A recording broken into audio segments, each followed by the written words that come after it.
A U.S. ally is being threatened by Washington.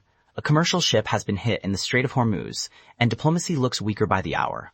Welcome to the Automated Daily Top News Edition. The podcast created by Generative AI. It is August 18th, 2026. I'm Trend Teller, and today we're starting with a fast-moving Middle East update, then turning to major shifts in U.S. policy and politics. This episode is brought to you by 11 Labs. 11 Labs lets you discover the future of AI audio with cutting-edge voice technology. Find the link in the episode notes. In a new development in the Gulf, a commercial vessel leaving the Strait of Hormuz was hit by an unidentified projectile, damaging its engine room and killing at least one crew member. Omani authorities helped the remaining crew, and officials say there are no immediate signs of pollution, but the bigger concern is what this says about regional security. The incident lands as President Trump's self-set decision deadline on Iran has come and gone without a breakthrough, and that vacuum is being filled with tougher language and more risk. Trump is now being reported as threatening Oman if it gets in the way of U.S. negotiations over reopening Hormuz, which is a striking escalation toward a country that has usually served as a go-between. At the same time, reports say Iran is shifting to a more openly offensive military posture, while Turkey's President Erdogan has urged Trump to open talks with Tehran. Put together, the update is simple. Diplomacy is stalling, rhetoric is hardening, and shipping through one of the world's most important waterways looks even less secure today than it did yesterday.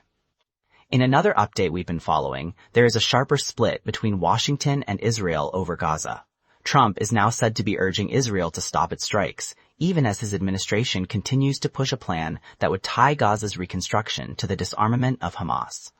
That message was reinforced as Jared Kushner met Benjamin Netanyahu, who reportedly rejected the framework.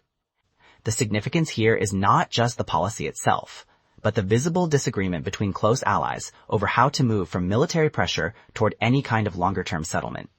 Back in the U.S., the Trump administration is advancing a rule that would allow many convicted felons to apply to have their gun rights restored. The Justice Department reportedly expects hundreds of thousands of applications if the rule takes effect.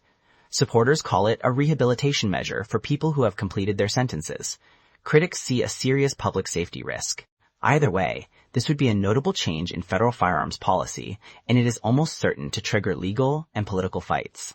A federal judge has blocked the administration's plan to move FBI headquarters to the Ronald Reagan building.